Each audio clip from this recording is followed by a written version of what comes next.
Kassab. Você vai confiar no Kassab?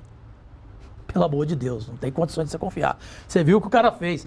Quando ele lançou o Caiado, ele já deu uma entrevista dizendo que para o segundo turno vão o Lula e o Flávio. Então por que você lançou o Caiado? Quem te falou que o Caiado não pode disputar com o Flávio?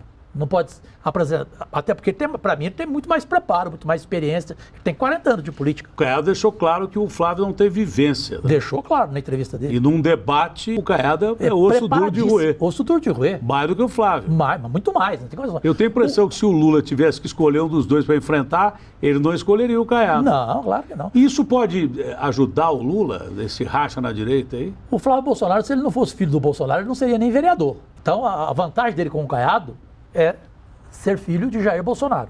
Só essa. No restante, o cara é muito mais competente do que ele. Agora, você não pode negar um homem vitorioso em eleições, não só dele, como da Dilma, que ele tem força popular, mas que ele mesmo sabe que não é só isso que precisa. Ele vai ter que saber enfrentar esses adversários que pudor, não espere pudor. Do jeito que vier, apareceu uma denúncia, você não quer nem saber se tem prova ou não. A denúncia é contra quem? É contra fulano de tal do Lula? É contra a Janja? É contra não sei quem? Manda pro ar. E vice-versa. Vai indo. Te entristece muito isso pelo capital político que você deixou de ganhar e perdeu no estado que você ama, que você considera o estado que você ajudou pra caramba? Isso é a parte mais triste da sua história na política? É porque eu amo Goiás, né? Eu cheguei em 1979, eu tenho amor pelos goianos. Eu fui lá, fui casado, vivi tudo, os melhores momentos da minha vida. Eu não imaginava que essa polarização política fosse virar isso, né? De repente o meu nome passou a ser rejeição, depois de tudo que eu fiz, porque é um estado, como você disse, na maioria bolsonarista, como Santa Catarina. Grande, como Santa Catarina. Então, é duro, é triste isso, mas tudo bem, fazer o quê? Não vou me arrepender, não. Tudo que eu fiz eu faria de novo, votaria do mesmo jeito de novo. E um dia os goianos vão reconhecer o que eu fiz. Então, de 246 prefeitos, você faz 2 boas amizades, no máximo 3. São prefeitos que amanhã vão ser seus amigos, vão te ajudar no que tange ao que você for na sua vida, se você tiver um programa de televisão, um programa de rádio. Enfim, eu pelo menos deixei esse legado e nesse legado tem o lado bom dessas pessoas que realmente gostam de mim, aceitam como eu sou. Porque o problema maior no mundo hoje é aceitar as pessoas como elas são. Aquela música do Titãs, né? Se eu pudesse, né, voltar, quer dizer, aceitar as pessoas como elas são. Hoje em dia é uma dificuldade enorme. Eu perdi amigos de infância por causa dessa bobagem, Bolsonaro e Lula. Amigos de infância. Perdi. Tem gente que perdeu o irmão, que não conversa com o irmão mais. Divórcios, quantos que eu vi. Isso é muito triste, né? Você ser medido, essa régua que te mede. Não, né? Peraí, a régua que te mede é a história que você faz, né? São os feitos, né? Ontem mesmo eu conversei com um político importante, que aliás é do governo Lula. E ele falou assim, olha, tenta convencer o Cajuru a disputar um cargo por São Paulo. Isso. Tenta falar com o Cajuru para disputar um cargo por São Paulo. Já que em Goiás está difícil, nós receberemos de braços abertos, aliás, é do seu partido. Do PSB. Tenta fazer com que o Cajuru seja candidato aqui. Porque eu dou o que ele quer para ele ser candidato aqui, porque o Cajuru é um nome, vai puxar muito voto, e você continua batendo o pé que não quer absolutamente disputar cargo nenhum. Nem em São Paulo, nem em Goiás, nem em Marte, nem na Lua. Nem na Lua, nem em lugar nenhum. E eu sei que o PSB do Geraldo Alckmin, do Márcio França, os dois estão tentando, até o último dia, fizeram tudo para que eu aceitasse ser candidato a deputado federal por São Paulo, porque o partido viu que eu tenho uma aceitação em São Paulo, onde eu nasci, onde eu fiz o meu nome nacional na imprensa, juntamente com você, tudo. E eu acho que seria uma traição a Goiás, né? Aos goianos, né? Eu saí do estado de Goiás e me candidatar exatamente por causa da questão tá cheio de gente que faz isso, hein? Mas eu não faço, não. Não tenho coragem, não. Eu posso até mudar de Goiás pela tristeza minha lá. Hoje eu não tenho vontade de sair, não tenho vontade de... Porque é muito difícil, né? Você vai num local, de repente o sujeito te execra porque ele acha que você fez, né? Porque se você for perguntar pro Jair Bolsonaro, pro Luiz Inácio Lula da Silva sobre o Cajuru, eles não vão me xingar, eles não vão dizer que eu errei com eles de forma alguma. Não. Então, os dois tiveram uma relação comigo, até onde podia dar, uma relação correta, sem problemas. Agora, é a cabeça do eleitor, né? Você vê Santa Catarina, um espiridão a mim, de repente, olha o que aconteceu com ele, né?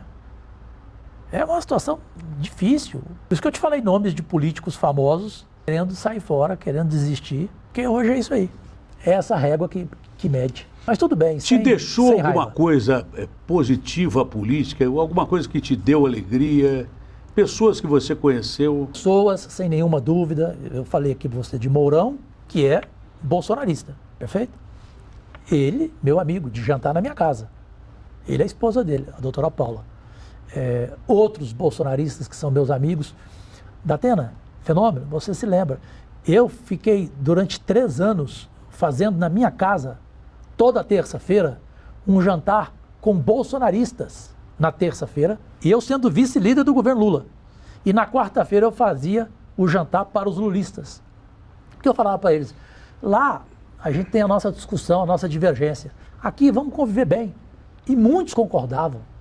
Muitos tiraram foto, eu nunca mostrei foto, nunca exibi foto. Muitos faziam questão de cobrar, e hoje ficam cobrando, que eu juro, você parou, eu parei com o jantar. Você parou? Eu falei, eu parei, gente, não adianta, isso é bobagem. Fiquem vocês com Deus, eu gosto de vocês, amo vocês e tal, mas não adianta isso. Mas então pessoas, agora mais importante do que pessoas, Datena, fenômeno, você sair deixando um legado para o bem dos outros. Quer dizer, se eu não puder amar o próximo, prejudicá-lo eu não vou. Eu fiz bem nesses 8 anos de mandato e 2 de vereador, 10 anos de mandato. Eu fiz bem para as pessoas, especialmente na área da saúde. Eu salvei vidas. Deficientes visuais com cirurgias de cataratas, mais de 10 mil cirurgias de cataratas. Diabéticos atendidos por 2 centros completos que fazem desde cuidar da sua unha até uma cirurgia que você precisar, diabética. Autismo, que nunca político se preocupou com autismo. Milhares de autistas são atendidos com os meus recursos. Então, tudo isso valeu a pena. E você sai dizendo assim, eles não reconhecem. Mas tudo bem, mas você reconhece, você dorme bem, você dorme feliz. Você fez isso. E tem aqueles que sabem e que reconhecem e que te recebem carinhosamente e nem discutem política.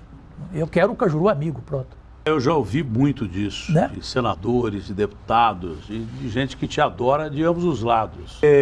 Mas isso que você fez parece que é impossível a gente fazer no Brasil.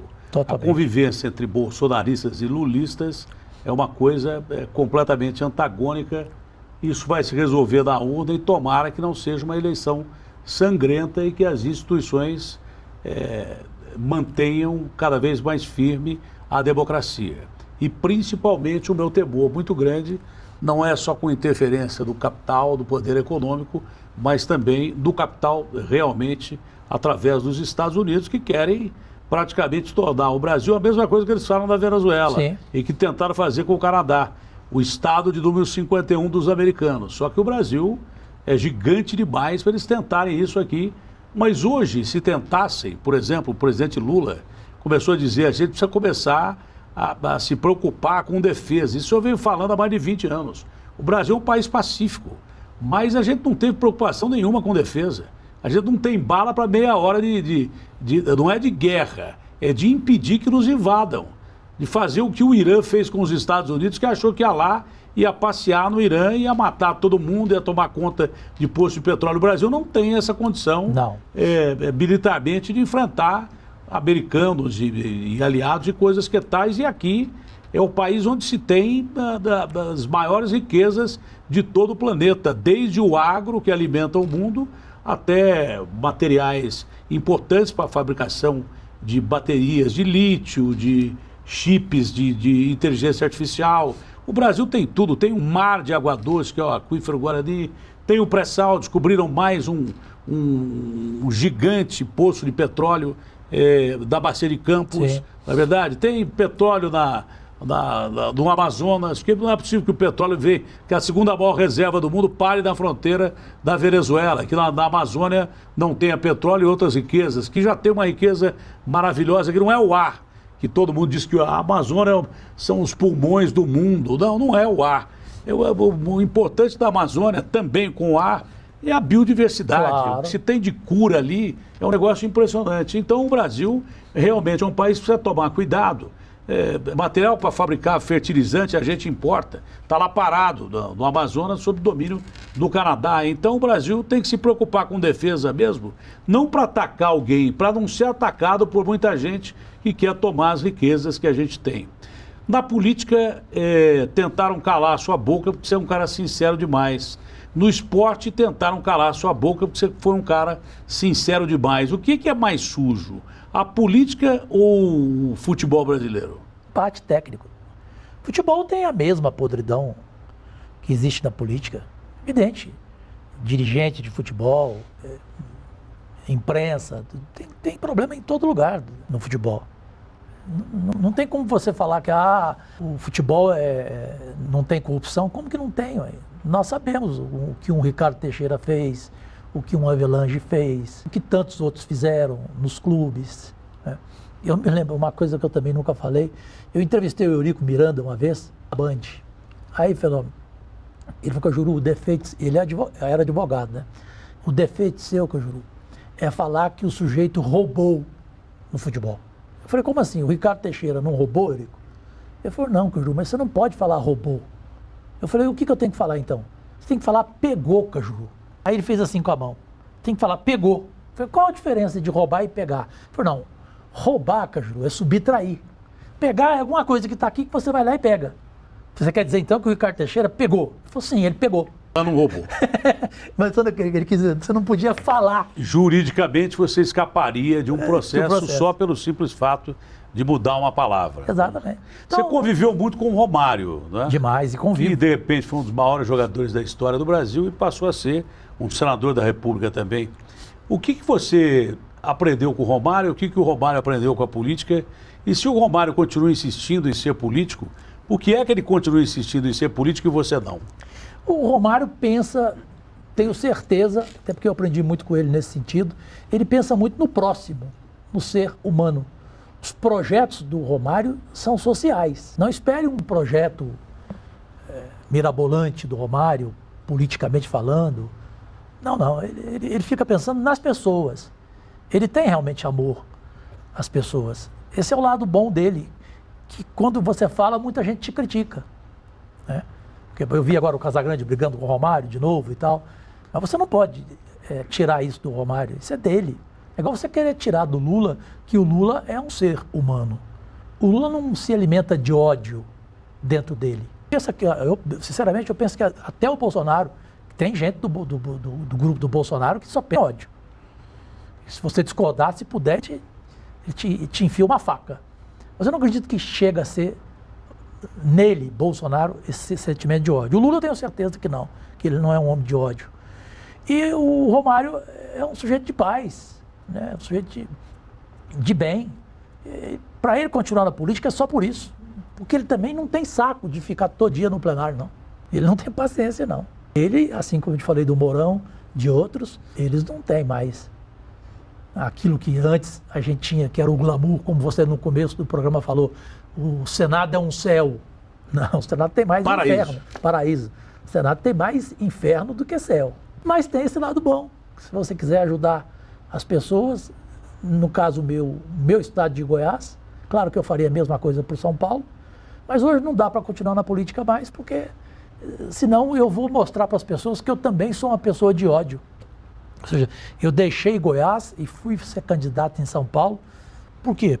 Porque eu estou odiando os goianos que hoje rejeitam o Cajuru por causa da questão de Lula e Bolsonaro, Bolsonaro e Lula? Não. Eu tenho um monte de bolsonarista que reconhece a minha posição, que reconhece que eu sempre fui isento, que eu nunca fui puxa-saco, nunca fui baba-ovo e nunca serei de ninguém. O próprio Lula falou isso na frente do Jacques Wagner, da Leila do vôlei. Os dois estão aí. 2 anos atrás, o presidente Lula falou assim, eu conheço o Cajuru desde quando eu conheci o Datena há 35 anos. Ele falou para o Jacques Wagner, para a Leila do Vôlei e o Rui Costa. Ele falou assim, e vocês não sabem de uma coisa, o Datena foi demitido da Rede Globo porque ele foi num comício meu em Ribeirão Preto em 1989. E eu conheço o Cajuru esse tempo todo. O Cajuru, ele nunca vai me agradar. Ele sempre vai falar para mim o que ninguém fala para mim. Então, portanto, Cajuru, você pode falar para mim o que você quiser. Foi aí que eu comecei a falar. Você acha que o Eduardo, o papel dele nos Estados Unidos foi prejudicial para o Brasil? Acho que não. Pra ser franco com você, o Eduardo Bolsonaro é um lusco-fusco. Você vai procurar isso no dicionário, no Aurélio. Um lusco-fusco.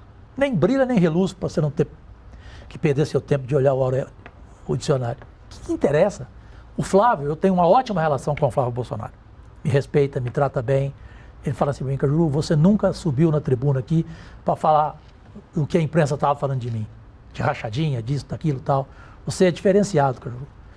O Flávio é um cara educado, um cara ponderado. Então é diferente de um Eduardo, do outro tal de Carlixo, sei lá o nome dele, esqueço. Carluxo, não sei. E o cara pode virar senador em Santa Catarina, né? Então, eu sei reconhecer o valor das pessoas. Não tenho nenhuma dificuldade com isso. O Lula lidou bem com o caso do filho dele, do Lulinha? Você acha que ele lidou bem? Muito bem. Desde o primeiro dia. Ele chamou o filho, né? Chamou o filho em casa e falou, se você tiver qualquer coisa a ver com isso, você que vai ser o responsável. Então ele avisou e deu entrevista falando isso. Parece que foi para aquela menina que está no UOL hoje, muito boa por sinal, Daniela Lima. É. Não é isso? O Lula era da Globo. Era da Globo, é. Saiu de lá porque era de esquerda, dizem. Ela não saiu, ela foi tirada, né? O que a Globo fez com ela, mais ou menos é o que a Band fez comigo, né? Uma grande jornalista. Mas, sinceramente, você não pode questionar que o Lula protegeu o filho. Tá aí, o Jornal Nacional faz matéria direto sobre o que há. Só que até agora, o sigilo fiscal do Lulinha está na mão do ministro Zanin há quase 4 meses. E se ele não falou nada até agora é porque ele não achou. E se achar, pode ter certeza. Eu sei que você que é bolsonarista vai me xingar agora. O Lula não está nem não. E o Jair Bolsonaro, se alguém descobrir alguma coisa do filho dele também, ele não está nem não. Isso aí, na minha opinião, é um mérito que os dois têm. E que muitos políticos não têm. A maioria protege um filho, protege um parente, blinda literalmente.